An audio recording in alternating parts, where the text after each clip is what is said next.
2007 онд гэрэлтад бид хоёр хамт хулгай хэрэгт холбогдож байсан юм. Тухайн үед би хэргийг ганцаараа үрсэн. Гэтэл намайг шүүхээс санаас ялаа эдэлж байх үед гэрэлтад дахин хулгай хэрэгт холбогдсон байсан. Түүний хэргийг хүлээлгэхдээ Баян зүрх дүүргийн эрүүгийн төлөөлөгч танаа найз мөхч аргалчин чамааг энэ хэргийг үйлдсэн гэж барьж өгсөн гэж худлаа цохилдуулж хэлсэн юм билээ. Ингээд гэрэлтад 4 жилийн хорхол аваад шоронд орсон. Шоронд байхдаа орох гэж оролдоод ялаа нэмүүлж нийт 7 жил хоригдсон байдаг. Тэр хугацаанд байцаагч худал үгнээс болж надад ус санаж явсаар 7 жил өнгөрөөсөн байж л дээ. Гэрэлтад шоронгоос гарсан гэдгийг би мэдэж байсан. Нэг өдөр фэйсбүүкт бид хоёр таарлаад бичлэлсэн. Гэтэл найз маань очих газаргүй байгаа гэдгийг дуулаад миний бие орон хоорондоо болтлоо манад байж болно гэж хэлсэн. Тэгээд л манад ирж амьдэрсэн. Ямар ч муу мухай харилцаа байгаагүй. Тэр хүн миний 17 жил найзлсан найз маань шүү дээ. Хоолундаа хувааж идээд инээж хөхрөөд сайхан л байсан.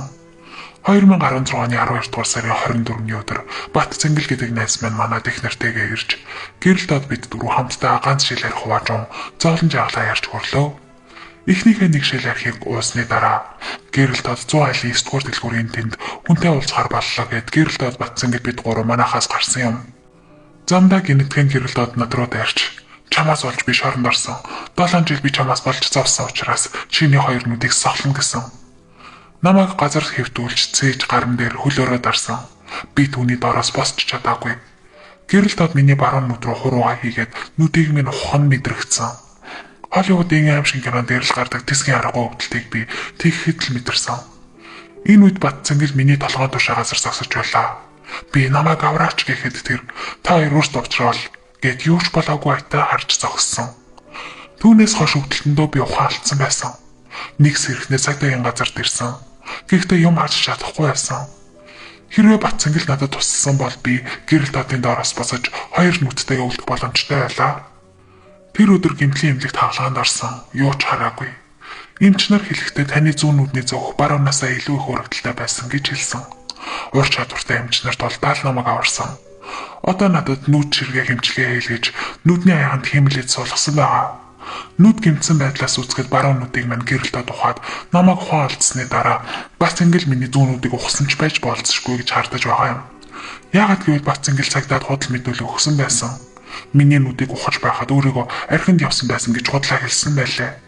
Тэгэхээр энэ хэрэгтэй хамсаатай байсан ч байж магадгүй гэж би бодож байгаа. Энэ тухай би мөрдөн байцаагчтай хэлсэн боловч чиний хүснээр болдгоо маа хулгачаа гэж намайг доромжилсан.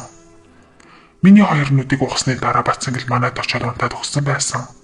Харин гэрэлтад намайг эмнэлэгт байхад хүн амьтнаар асуулгаад сохорсон гэдгийг мэдмэгсээ зогцсон. Цагдаа нар түүнийг ерэн сургуулж хэлж 1 сарын сүүлээр баривчилсан. Харин Бат Цэнгэлээс сүүл гэрчийн мэдүүлэг авсан байгаа юм. Миний нүдийг сохолцоод төрсөн өдрөө тэмдэглэх гэж яваад баригдсан юм билээ.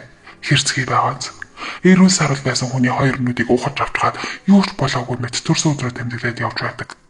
Гэхдээ баригдсныхаа дараа согтуу байхдаа тийм хэрэг үйлдсэн гэдгийг хүлээсэн гэсэн. Гэрэлтадыг бусдын бие махбодод хүнд гэмтэл санаатай учруулсан гэдэг зүйл ангаар шалгаж байгаа. Энэ зүйл ангаар шийдэг үл түнд үсрээл 8 жилийн хорих ял оноо. Харин би үнд сэтгэл дондор байгаа. Яагаад гэвэл тэр хүн надаас бол шоронд орсон гэж өс хонзонгоор нүдийг минь ухсан.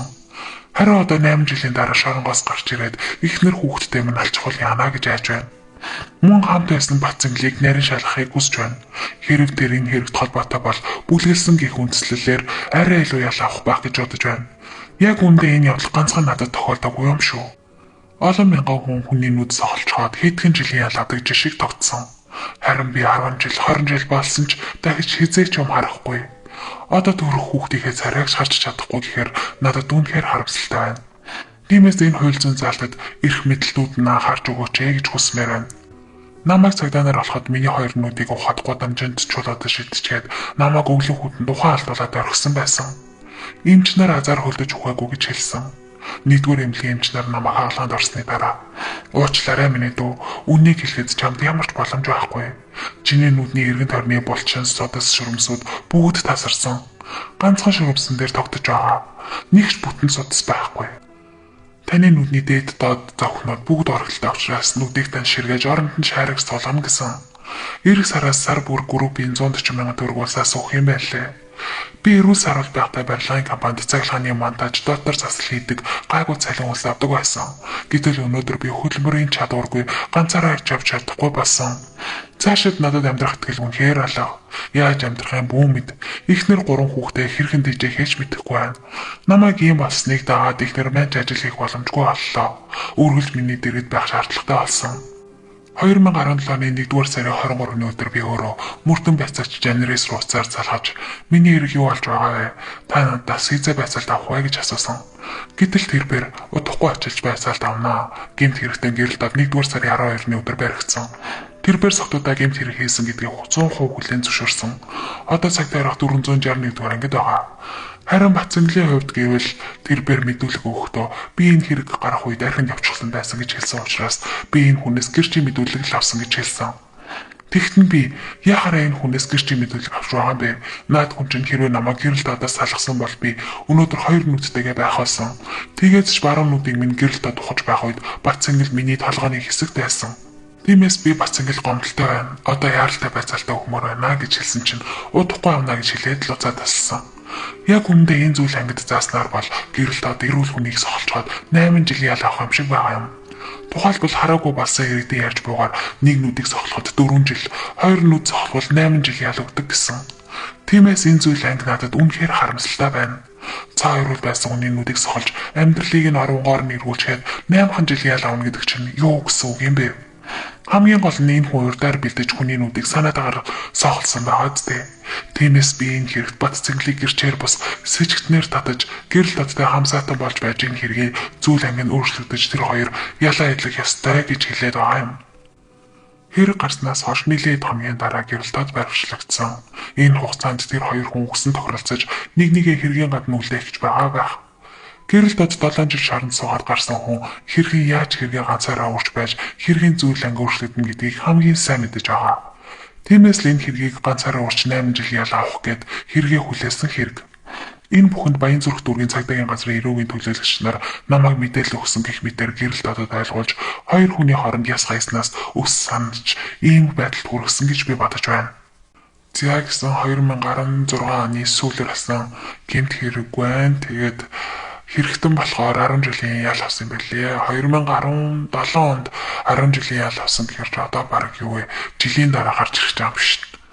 Хөрхийн энэ хараагүй залуу 2019 онд авцаахаа нөө загдаа гэдэг нэг хүн байдаг байсан шүү дээ. Асрамжийн газар хүмүүсийг байлгадаг. Тинчээ ихнэр хүүхдтэйгээ лав амьдардаг байсан. Би яг лайв хийж ахт нь харж ирсэн. Тэгээд одоо хаана амьдардаг юм бол үнэхээр мэдэхгүй.